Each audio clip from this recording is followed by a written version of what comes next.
Hello everyone, good morning. आप सभी लोगों का बहुत बहुत स्वागत है आज के इस हमारे सेशन में, जिसमें कि हम लोग टॉप 15 क्वेश्चंस को डिस्कस करने वाले हैं। तो सभी लोग एक बार जल्दी से जुड़ जाइए दोस्तों।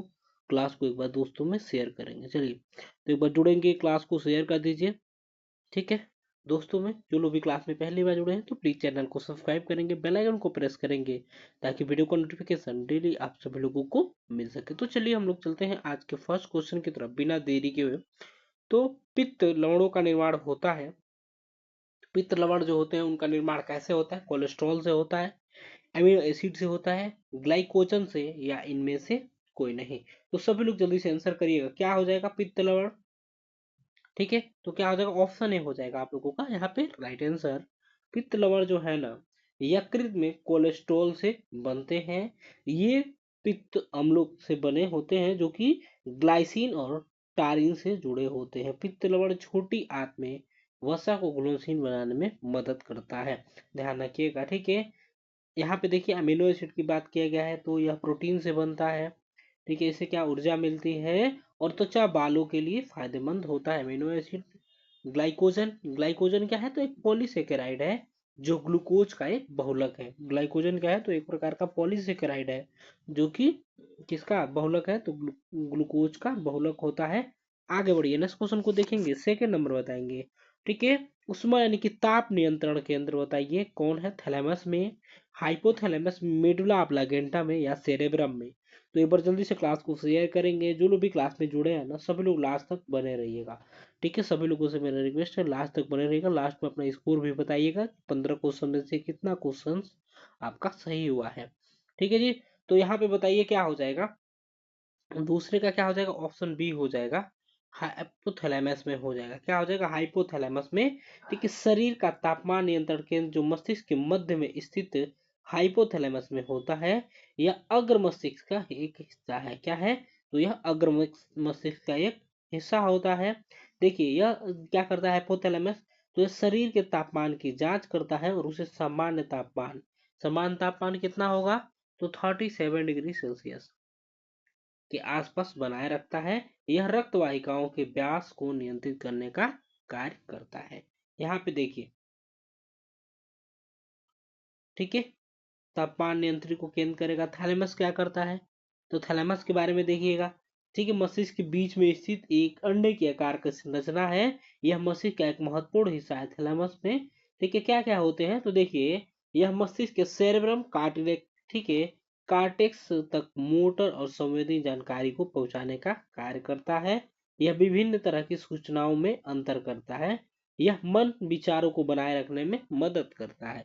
थैलेमस। मेडुला ऑब्लांगेटा क्या है? तो मस्तिष्क का एक हिस्सा है। यह खोपड़ी के आधार पर स्थित होता है। इसमें कोशिकाएं और तंतु होते हैं। ठीक है, तो यहाँ पे देखिए सेरेब्रम के बारे में सभी लोगों को पता होगा। सेरेब्रम क्या है? तो मस्तिष्क का सबसे बड़ा हिस्सा होता है। यह दो गोलार्धों में बटा होता है और यह मस्तिष्क के ऊपरी हिस्से में स्थित होता है। ध्यान रखिएगा। सेरेब्रम में कितने लोब होते हैं? यदि आपसे पूछा जाए तो सेरेब्रम में कितने लोब होते हैं, तो आप लोगों को क्या बताना है? तो 4 लोब होते हैं। ठीक है, पहला क्या? ठीक है, 4 लोब कौन कौन से होते हैं? तो एक होता है ललाट आपका होता है जी। ठीक है, टेम्पोरल होता है, पार्श्विका होता है, एंड पश्च कपाल होता है। ये सभी होते हैं। आगे बढ़िए, नेक्स्ट क्वेश्चन को देखेंगे। बताएंगे किसके लिए निष्क्रिय टीकाकरण किया जाता है? तो सभी लोग बताएंगे निष्क्रिय टीकाकरण। सभी लोग आंसर करिए, क्या हो जाएगा? क्षय रोग के लिए, गलघोटू के लिए, आंती बुखार, या उपयुक्त सभी। तो क्या हो जाएगा यहाँ पे? सभी लोग जल्दी से आंसर करिए दोस्तों, फटाफट से आंसर करिए। थर्ड का क्या हो जाएगा यहाँ पे? तो थर्ड का क्या हो जाएगा दोस्तों? ऑप्शन हो जाएगा डी। ठीक है, यानी कि सभी के लिए किया जाता है। इन सभी के लिए ऑप्शन में अकॉर्डिंग जितने भी लोग हैं, यानी कि क्षय रोग, गलघोटू, आंती बुखार के लिए क्या किया जाता है? निष्क्रिय टीकाकरण किया जाता है। निष्क्रिय टीका जो है प्रतिरक्षा, ठीक है, ठीक है, प्रतिरक्षा प्रतिक्रिया उत्पन्न करते हैं जो मुख्य रूप से एंटीबॉडी मध्यस्थ होते हैं। ठीक है, चलिए, तो यहाँ पे देखिए क्षय रोग, टीबी के बारे में देखिए। टीबी क्या है? तो एक जीवाणु संक्रमण होता है जो मुख्य रूप से फेफड़ों को प्रभावित करता है। ठीक है, और शरीर के किसी भी हिस्से को प्रभावित कर सकता है। ये किसके कारण होता है? सभी लोग कमेंट बॉक्स में बताएंगे। गलघोटू।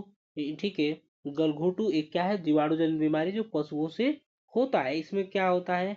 तो घोटुआ, ठीक है, अस्टिका, डखा जैसे नामों से भी जाना जाता है, कई सारे नाम से भी जाना जाता है, घोटुआ नाम से भी इसे जाना जाता है।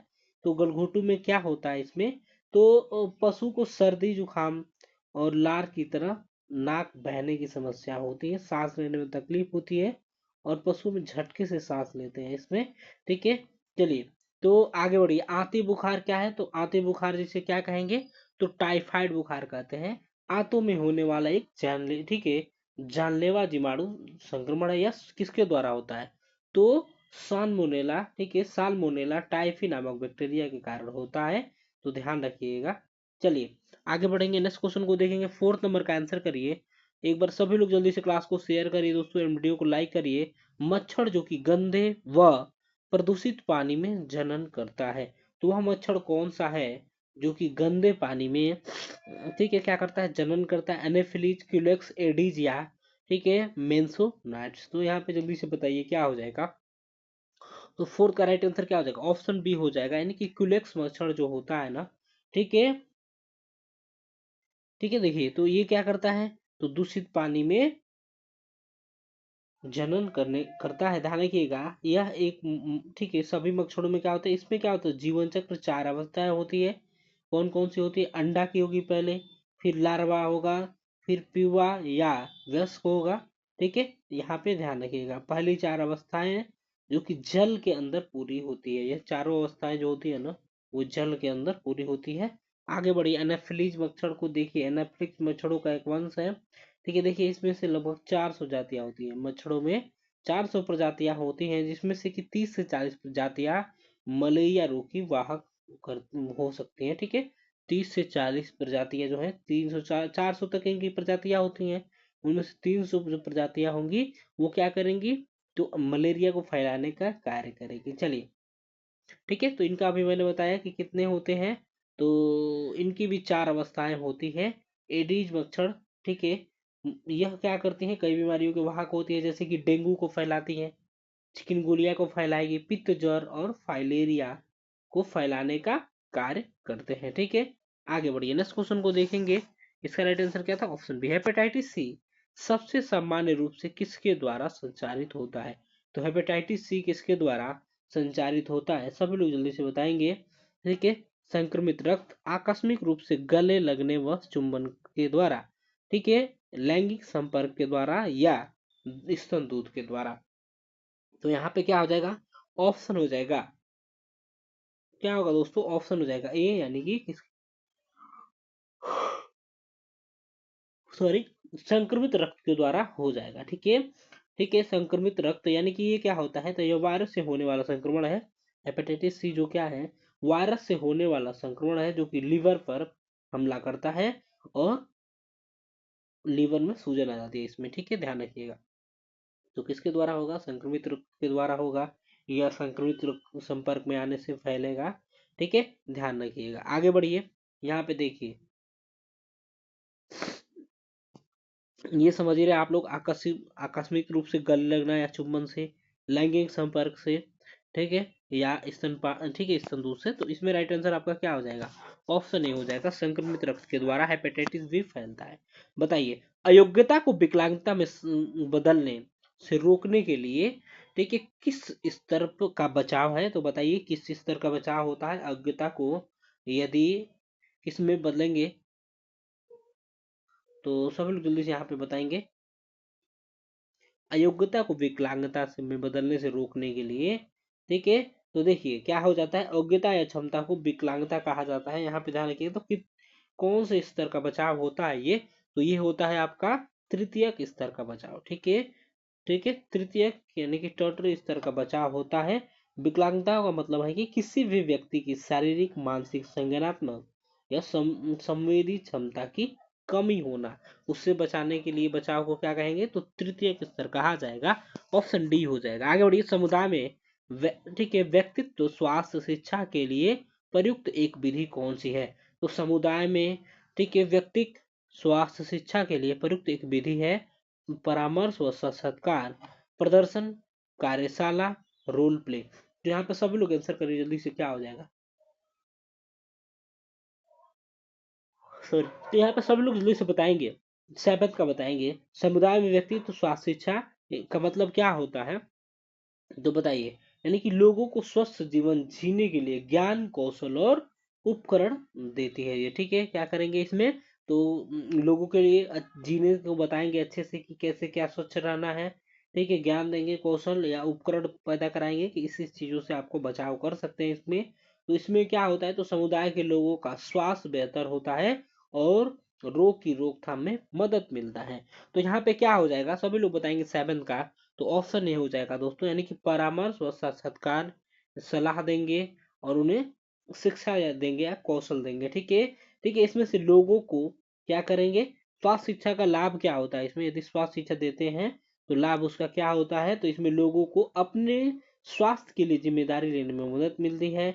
इसमें समुदाय स्वास्थ्य और स्वास्थ्य समानता को बेहतर बनाने में मदद मिलता है, ठीक है। किसमें, तो स्वास्थ्य शिक्षा में, ठीक है। ध्यान रखिए, स्वास्थ्य शिक्षा यदि आपको दिया जाए, उसके बारे में जानकारी यदि आपको मिलेगा, मान लीजिए आप नर्स हैं, ठीक है, तो एनएम किया हुआ है आपने, स्वास्थ्य शिक्षा आपको मिला हुआ है, तो आप अपने बारे में मान लीजिए कि फीवर हुआ, कुछ भी चीज हुआ, तो उसके बारे में बेहतर कर पाएंगे ना आप, उसका देखभाल करेंगे ना अच्छे से, वही चीज कहा गया है यहाँ पे। आगे बढ़िए, नेक्स्ट क्वेश्चन को देखिएगा, 8 नंबर बताएंगे, बृहद स्तर पर पानी के शुद्धिकरण का अंतिम चरण कौन सा होता है, तो पानी के शुद्धिकरण का, ठीक है, अंतिम चरण कौन सा होता है, छनन करना, संग्रहण करना, उबालना, ठीक है, या बीज संक्रमण। तो यहाँ पे क्या हो जाएगा, 8 का राइट आंसर क्या हो जाएगा, ऑप्शन डी हो जाएगा, यानी कि बीज संक्रमण हो जाएगा दोस्तों, बीज संक्रमण हो जाएगा, ठीक है। यानी कि देखिए, बड़े पैमाने पे पानी के शुद्ध करने के लिए कई तरीके अपनाए जाते हैं, जैसे कि रासायनिक कीटाणुनाशक, यानी कि जैसे आपने सुना होगा क्लोरीनेशन के द्वारा होता है, ठीक है, एंड, ठीक है, जमाव और साथ निस्पंदन जैसी प्रक्रियाओं के द्वारा होता है। तो यहाँ पे क्या हो जाएगा, आप लोगों का बीज संक्रमण के द्वारा हो जाएगा, ठीक है, बीज संक्रमण ये हो जाएगा, यहाँ पे ध्यान रखिएगा। चलिए आगे बढ़िए, नेक्स्ट क्वेश्चन को देखेंगे, 9th नंबर बताएंगे, किसके अतिरिक्त सभी, ठीक है, बताइए सभी लोग यहाँ पे, किसके अतिरिक्त सभी निम्नलिखित में से,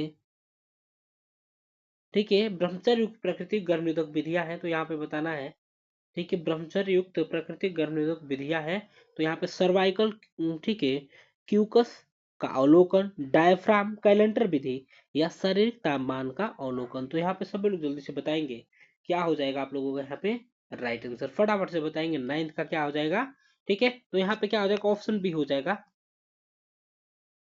क्या हो जाएगा दोस्तों, यानी कि डायफ्राम हो जाएगा, क्या हो जाएगा, डायफ्राम हो जाएगा। डायफ्राम क्या होती है, ठीक है, जो कि सभी ब्रह्मचर्य युक्त प्राकृतिक गर्भनिरोधक विधियां है, तो यहाँ पे डायफ्राम आप लोगों का राइट आंसर होगा। डायफ्राम क्या है, तो एक ऐसी पेशी जो कि छाती और पेट के बीच में होती है, सांस लेने में मदद करती है, ठीक है। लेकिन इसमें दूसरा गर्भनिरोधक डायफ्राम के बारे में बात किया गया है, तो यहाँ पे ध्यान रखना है आप लोगों को, ठीक है। सर्वाइकल म्यूकस क्या होता है, तो क्यूकस नहीं है, सॉरी, आपका म्यूकस है, ठीक है, सर्वाइकल म्यूकस है। शरीर म्यूकस का अवलोकन कैलेंडर विधि आप लोगों को पता है, और शरीर का तापमान का अवलोकन के द्वारा, ठीक है, गर्भ निरोधक विधि है। तो किसके अतिरिक्त सभी, तो डायफ्राम के अतिरिक्त, डायफ्राम क्या होता है, तो देखिए ये सभी क्या है, तो ब्रह्मचर्य युक्त प्राकृतिक गर्भ निरोधक विधियां हैं, ठीक है, यानी कि सर्वाइकल म्यूकस का अवलोकन, कैलेंडर विधि, तापमान, ठीक है। ये क्या है आप लोगों का डायफ्राम क्या है, तो एक मांसपेशी है जो छाती और पेट के बीच में होती है और सांस लेने में मदद करेगी, ठीक है। डायफ्राम एक तरह का क्या होता है, गर्भ निरोधक भी होता है। यह एक छोटा लचीला गुंबद के आकार का सिलिका का टुकड़ा होता है, ठीक है। इसे क्या किया जाता है, तो योनि में रखा जाता है, क्या किया जाता है, इसे योनि में रखा जाता है, यहाँ पे ध्यान रखिएगा डायफ्राम का, ठीक है, गर्भ निरोधक का एक प्रकार भी है, तो ध्यान रखना है यहाँ पे, ठीक है। चलिए यहाँ पे कैलेंडर विधि क्या है, तो कैलेंडर विधि गर्भावस्था से बचने के लिए इस्तेमाल होने वाली एक प्रजनन जागरूकता आधारित, ठीक है, आधारित विधि है, तो ये बहुत ज्यादा भी सफल भी नहीं रहा है, ठीक है। चलिए, शरीर के तापमान की मापने का सामान्य सीमा के बारे में, यानी कि शरीर के अवलोकन को करके, ठीक है, गर्भनिरोधक विधियां, तो यहाँ पे ध्यान रखेंगे आप लोग, ठीक है, ऑप्शन बी डायफ्राम हो जाएगा आप लोगों का राइट आंसर। बताइए, निम्नलिखित में से किसको छोड़कर डीपीटी यानी कि डिप्थीरिया परटूसिस्टिस का टीका सबसे सुरक्षा प्रदान करता है। तो किसको छोड़कर, एक को छोड़कर किससे सुरक्षा प्रदान करता है यहाँ पे बताइए आप लोग, आंसर करिए। डिप्थीरिया, पोलियो, टिटनस, काली खांसी। ठीक है, तो किससे किससे सभी लोग जल्दी से यहाँ पे बताएंगे। 10th का क्या हो जाएगा यहाँ पे, ऑप्शन बी हो जाएगा पोलियो। यानी कि पोलियो को छोड़कर सभी को, यानी कि डिप्थीरिया से करता है, ध्यान रखिएगा, डिप्थीरिया, परट्यूटिस, काली खांसी, ठीक है, काली खांसी एंड टेटनस जैसी संक्रामक बीमारियों से बचाव के लिए दिया जाता है। यह त्रिकोणीय वैक्सीन है, देखिए त्रिसंयोजक वैक्सीन जिसे कहा जाता है। इसे डिप्थीरिया, टेटनस और, ठीक है, टॉक्सोइड के साथ दिया जाता है। ध्यान रखिएगा किसके द्वारा, तो बैक्टीरिया, टेटनस और टॉक्सोइड के साथ दिया जाता है इसको। ये चीजें ध्यान रखना है दोस्तों आप लोगों को, ठीक है। तो यहाँ पे क्लियर हो गया, ऑप्शन बी हो जाएगा, यानी कि डीपीटी किससे सुरक्षा प्रदान नहीं करता है, तो पोलियो से सुरक्षा प्रदान नहीं किया जाता है, ठीक है। चलिए आगे बढ़िएगा। पोलियो को किस नाम से जाना जाता है, तो पोलियो माइलाइटिस के नाम से जाना जाता है। ऐसा वायरस है जिससे लकवा हो सकता है, इसे पोलियो के टीके को आसानी से रोका जा सकता है, ठीक है। पोलियो के टीके से आसानी से रोका जाता है। आगे बढ़िए, नेक्स्ट क्वेश्चन को देखेंगे। 11 नंबर बताएंगे क्या हो जाएगा, नवजात की अवधि। सभी लोग बताइए दोस्तों, नवजात की अवधि कितनी होती है, सभी लोग आंसर करेंगे। क्या हो जाएगा, नवजात की अवधि 1 साल की आयु तक, ठीक है, -4 साल की, ये तो गलत है दोस्तों, ठीक है, दोनों गलत है, ठीक है। तो क्या हो जाएगा यहाँ पे, नवजात की, ठीक है, जीवन काल आप लोगों को बताना है यहाँ पे। तो क्या हो जाएगा, ये भी गलत होगा, ऑप्शन क्या हो जाएगा, ऑप्शन सी हो जाएगा, यानी कि जीवन के पहले 28 दिन हो, यानी कि नवजात की अवधि जन्म के बाद के पहले 4 सप्ताह यानी कि 28 दिनों तक होती है, ठीक है। यह अवधि चाहे बच्चे के समय से पहले, देर से या अपनी अपेक्षित तारीख पर पैदा होने से, ठीक है, उतनी ही होती है, यानी कि 28 डे ही होता है, 28 दिन होता है नवजात की अवधि। आगे बढ़ेंगे, नेक्स्ट क्वेश्चन को देखेंगे, बताइए यहाँ पे। एंड केंद्रीय कृंतक कब दिखाई देते हैं, केंद्रीय कृंतक जो होते हैं कब दिखाई देते हैं, सब लोग जल्दी से बताएंगे, ठीक है। चौथे महीने में, छठे महीने में, 10वें महीने में, या ऑप्शन डी क्या होगा, सॉरी, 12वें महीने में। तो क्या हो जाएगा यहाँ पे, 12th का बताइए, ऑप्शन बी हो जाएगा, ठीक है, ऑप्शन बी हो जाएगा, यानी कि छठे महीने पे दिखाई देते हैं जी, ठीक है। केंद्रीय कृंतक जो होते हैं ना, कब दिखाई देते हैं, तो छठे महीने में दिखाई देते हैं, तो ऑप्शन बी यहाँ पे राइट आंसर हो जाएगा। आगे बढ़िए, नेक्स्ट क्वेश्चन को देखेंगे। एन्यूरेसिस का अर्थ क्या होता है, नींद में खांसना, नींद में सांस लेना, नींद में पेशाब करना, या नींद में चलना, ठीक है, ठीक है। तो यहाँ पे क्या हो जाएगा, इसका मतलब होगा किसी भी बच्चे का नींद में पेशाब करना, ठीक है। तो क्या हो जाएगा 13 का, ऑप्शन हो जाएगा सी। 13 का क्या हो जाएगा, ऑप्शन सी हो जाएगा, यानी कि नींद में पेशाब करना हो जाएगा, ठीक है। जब बच्चा कभी भी रात में मूत्राशय पर नियंत्रण नहीं रखता है, ठीक है, तो उसे क्या कहा जाएगा, ठीक है, उसे कहा जाएगा एन्यूरेसिस। यानी कि जब नियंत्रित नहीं कर पाता है वो पेशाब को, यानी कि नींद में पेशाब करना उसे कहा जाता है, ठीक है। एक प्राथमिक एन्यूरेसिस होता है। द्वितीय एन्यूरेसिस कौन सा होता है, तो जब बच्चे को कुछ समय तक सूखापन रहता है लेकिन फिर भी पेशाब आने लगता है, तो उसे द्वितीय एनोरेसिस कहते हैं। इसमें क्या होता है, रात में बिस्तर गीला करने के निशाचर एनोरेसिस कहते हैं। यहाँ पे ध्यान रखिएगा, दिन के दौरान आने वाला अनैच्छिक पेशाब को दैनिक एनोरेसिस कहा जाता है। यह लगभग 5, ठीक है, 5 साल से लगभग 15% बच्चे, 8 साल के 7% बच्चे जो होते हैं, एंड जो कि 12 साल के होते हैं 3% बच्चे जो होते हैं ना, ये सब एनोरेसिस से ग्रसित होते हैं, यानी कि बिस्तर गीला करते हैं। आगे बढ़िए, बच्चों में पूरक आहार। एक बार सभी लोग जल्दी से क्लास को लाइक करेंगे दोस्तों, एक बार वीडियो को लाइक करिए एंड दोस्तों में शेयर करिए। पूरक, सॉरी, बच्चों में पूरक आहार शुरू करने के लिए सबसे प्रयुक्त उपयुक्त समय कौन सा है, तो बच्चों में पूरक आहार शुरू करने के लिए सबसे उपयुक्त समय कौन सा है, 2 महीने के बाद, 4 महीने के बाद, 6 महीने के बाद, या 8 महीने के बाद, ठीक है। तो सभी लोग यहाँ पे बताइए क्या हो जाएगा, 14 का बताएंगे। बच्चों में पूरक आहार शुरू करने के लिए सबसे उपयुक्त समय कौन सा है, 2 महीने के बाद है, 4 महीने के बाद है, 6 महीने के बाद है, या 8 महीने के बाद। तो सब लोग यहाँ पे बताएंगे 14 का क्या हो जाएगा, तो यहाँ पे क्या हो जाएगा, 14 का हो जाएगा ऑप्शन सी, ऑप्शन सी होगा ना 6 मंथ के बाद हो जाएगा, यानी कि शिशु में 6 महीने की उम्र में ही स्तनपान के अलावा पूरक आहार देना शुरू कर देना चाहिए, यानी कि कम्प्लीमेंट्री फीडिंग आमतौर पे 6 से 24 महीने की उम्र पर शिशुओं के लिए होता है। ठीक है, 6 महीने के बाद, ठीक है, 6 महीने के बाद बच्चे जो होते हैं ना, उनके शरीर और मस्तिष्क तेजी से बढ़ता है, इसीलिए उन्हें 6 महीने के बाद कम्प्लीमेंट्री फीडिंग कहा जाता है, या ठीक है पूरक आहार दिया जाना चाहिए। उसे माँ के दूध की तुलना में ऊर्जा, देखिए ज्यादा ऊर्जा और पोषक तत्वों की जरूरत होती है। आगे बढ़िए, नेक्स्ट क्वेश्चन को देखेंगे। 15 नंबर बताएंगे, जन्म के समय नवजात शिशु की हालत का मात्रात्मक मूल्यांकन कैसे किया जाता है? जन्म के समय नवजात शिशु की हालत का मात्रात्मक मूल्यांकन कैसे किया जाता है? तो जेबीपी परीक्षण, बीपी रिकॉर्डिंग, अपकार स्कोरिंग के द्वारा, या किसके द्वारा किया जाता है? तापमान रिकॉर्ड के द्वारा। तो सब लोग एक बार जल्दी से आंसर करिए। ठीक है, तो क्या हो जाएगा? अपगार, यहाँ पे क्या हो जाएगा? JBP, BP recording, Apgar scoring या तापमान रिकॉर्डिंग। तो यहाँ पे क्या हो जाएगा? अपगार स्कोरिंग हो जाएगा। ऑप्शन क्या हो जाएगा? सी हो जाएगा, अपगार स्कोरिंग के द्वारा। ठीक है, अपगार स्कोरिंग में क्या करते हैं? तो नवजात शिशु के जन्म के तुरंत बाद उसकी सेहत का आकलन करने का एक तरीका होता है। यह परीक्षण शिशु की हृदय गति, मांसपेशियों की गति, मांसपेशियों की टोन और श्वसन वगैरह की जांच करता है। इस परीक्षण को, ठीक है, का नाम डॉक्टर वर्गीज अपकर के नाम पे रखा गया है। इसमें क्या होता है? तो 1 से 5 मिनट, ठीक है, जन्म के 1 मिनट या 5 मिनट और 10 मिनट के बाद किया जाता है। इस परीक्षण में शिशु की उपस्थिति में नाड़ी, चेहरे की बनावट, गतिविधि, श्वसन को मापा जाता है। इसमें घटकों में कितने होते हैं? तो 0, 1 या 2 अपकार स्कोर है। ठीक है, एंड कितने कितने कितने में मापा जाता है? तो 0 से लेके 10 तक इसे मापा जाता है। ठीक है, ध्यान रखिएगा। ठीक है, यहाँ पे जेबीपी क्या होता है? यानी कि जुगलर, ठीक है, जुगलर सिरा पर दबाव का परीक्षण इसे होता है। ठीक है, जेबीपी परीक्षण क्या होता है? तो जुगलर सिरा पर दबाव परीक्षण होता है। ठीक है, इसमें क्या होता है? तो गर्दन की नसें की जांच कर, ठीक है, जांच करके रोगी की द्रव स्थिति और केंद्रीय सिरा पर दबाव का पता लगाने का एक तरीका होता है। यह कार्डियोवास्कुलर परीक्षण का एकमात्र सामान्य हिस्सा होता है। ठीक है, यहाँ पे ध्यान रखिएगा। बीपी रिकॉर्डिंग, ठीक है, यानी कि रक्तचाप रिकॉर्डिंग होता है इसमें, यानी कि व्यक्ति के रक्तचाप के समय समय पर मापना और रिकॉर्ड करना इसमें होता है।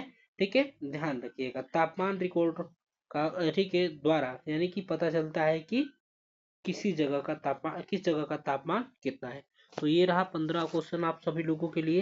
एंड जो लोग भी वीडियो को लाइक नहीं किए हैं, वीडियो को लाइक करेंगे। चैनल को यदि आपने सब्सक्राइब नहीं किया है तो चैनल को आप लोग सब्सक्राइब कर लेंगे, बेल आइकन को प्रेस करेंगे ताकि वीडियो का नोटिफिकेशन डेली आप सभी लोगों को मिल सके। ठीक है जी, तो मिलेंगे आप सभी लोगों से अगली क्लास में। तब तक के लिए bye bye, take care, thank you so much for watching, have a great day. धन्यवाद सभी लोगों को, अपना अपनों का ख्याल रखिए।